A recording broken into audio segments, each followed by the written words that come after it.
konnichiwa. 안녕하세요. 미츠인의 홈스쿨의 코너를 맡고 있는 한수연입니다.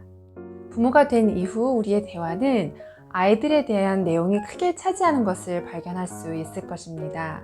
홈스쿨링에 대해서도 이야기를 하다 보면 아이들에게 초점을 줄 때가 많은데요. 아이들이 무엇을 배우는지, 무엇을 배우기를 원하는지, 어떻게 배우는지, 배우기는 하는지, 홈스쿨을 좋아하는지, 사회성은 어떻게 키우고 있는지, 커서 무엇을 하고 싶어 하는지, 대학은 어디로 갈 건지 등등 말이죠. 물론 아이들을 생각하고 위하는 것은 부모로서 저희의 책임이고 꼭 해줘야 하는 것이죠.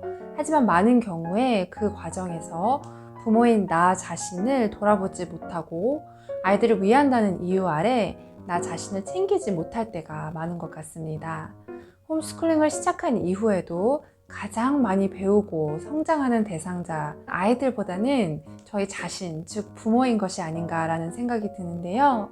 나의 교육 철학을 발견하고 개발하는 것, 내가 아이들을 홈스쿨링을 하는 데 있어서 잘하는 부분들은 무엇인지, 또 연약하고 부족한 부분들은 무엇인지, 부모에서 자녀들의 교육을 퍼실리테이트하는 새로운 역할을 배워가는 것, 절대로 할 수 없다고 느꼈었던 것, 바로 자녀들을 홈스쿨링을 하는 이 새로운 것을 도전하는 것, 육아와 가사와 어쩌면 직장 그리고 홈스쿨링 이 모든 것을 다 감당하는 것과 같은 부분에서 말이죠. 그래서 오늘은 홈스쿨링을 하는 데 있어서 너무나도 중요한 역할을 맡고 계신 부모님 자신을 돌볼 수 있는 방법들, 셀프케어의 중요성에 대해서 이야기를 나눠보겠습니다.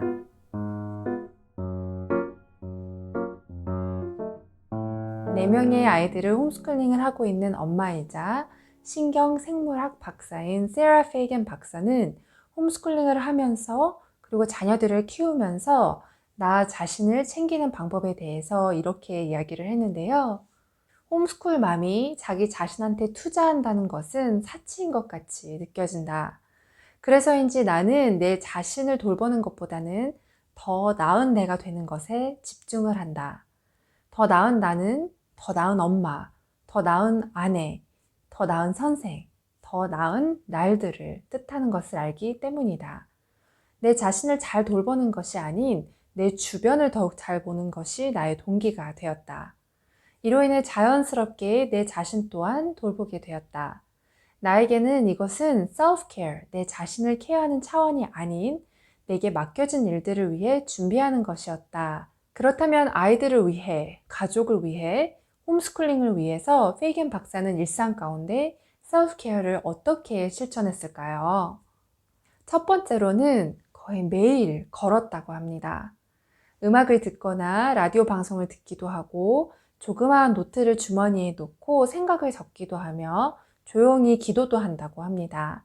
자녀의 운동 경기에서 유모차를 밀면서 운동장을 몇 바퀴 걷기도 했고 자녀들이 놀이터나 공원에서 놀 때 그 주변을 걷기도 했다고 합니다. 비가 오는 날에도 걸었다고 하네요. 중요한 것은 나의 몸과 생각과 마음에 도움이 되는 이 걷기를 일상에 방해가 되지 않으면서도 꾸준히 실천한 것이라고 했습니다. 걷기를 통해 조금 더 마음의 평강과 진정을 얻었고 이를 통해 자녀들과 남편을 향해 대할 수 있었다고 하네요. 두 번째는 매일같이 글쓰기를 했다고 합니다. 걸으면서 생각나는 것을 적고 매일 밤이나 아침에 기회가 될 때 저널을 쓰면서 내 자신을 돌아보는 짧지만 큰 힘이 되는 평화로운 시간을 보내고 있다고 했습니다.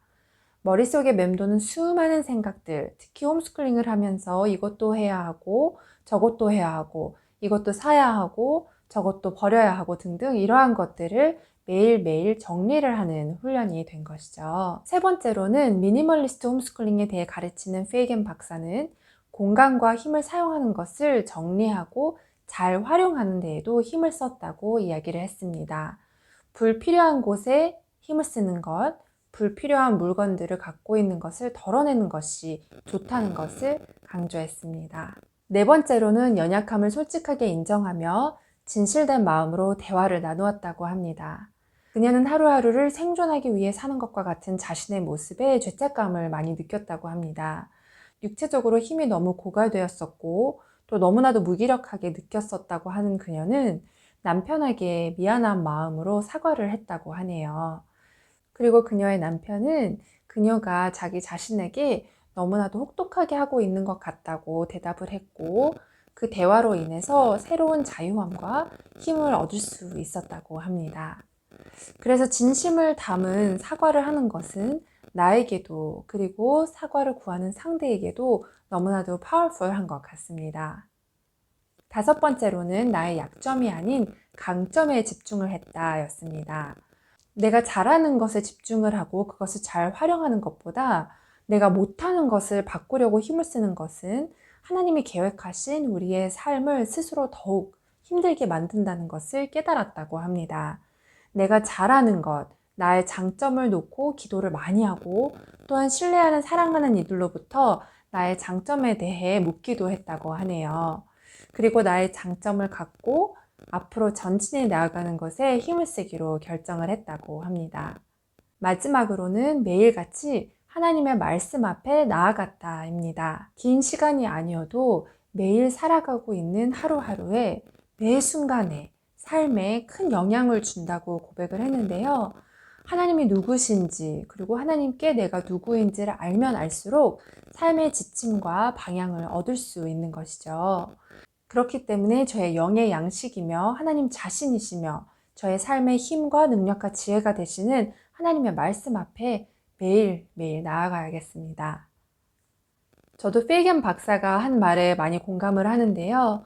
홈스쿨링을 더 잘하고 싶고 더 좋은 엄마, 더 좋은 교육자, 더 좋은 아내가 되기 위해서 자연스럽게 내 자신을 훈련하고 또 발전하는 것을 발견하게 되었습니다. 그것이 체력을 키우기 위해서 운동을 더 하는 것이 될 수도 있고, 다음 날에 더 나은 컨디션을 위해 잠을 더 자는 것일 수도 있고, 스트레스를 풀기 위해서 친구들을 만날 수도 있는 것이 될 수도 있죠. 우리는 엠티한 상태에서는 주변에 있는 우리 자녀들에게, 배우자에게 부어주기 힘들고 또 지치게 될 것입니다. 하나님은 우리 자녀들의 교육과 성장에 관심이 있으신 만큼 부모인 저희의 well-being, 그리고 우리의 성장에도 관심이 있으십니다. 우리가 주기 위해서는 채워져 있어야 합니다. 비행기 안에서도 승무원들이 안전수칙을 설명을 할 때 산소 마스크와 구명조끼는 본인이 먼저 착용을 한 이후에 도움이 필요한 사람들을 도우라고 이야기를 하죠. 우리 자신의 웰빙을 챙기는 것이 이기적인 것이 아니라고 생각을 하셨으면 좋겠습니다. 우리 자신을 잘 챙기는 것은 건강하고 행복한 홈스쿨링의 필수이기 때문입니다. 금세 지치지 않으시도록 영적으로, 육적으로, 심적으로, 생활적인 면에서 여러분 자신의 건강을 돌아보시고 챙기실 수 있으시기를 바랍니다. 그럼 다음 영상에서 또 뵙겠습니다. 감사합니다. 아리가또 고자이마스.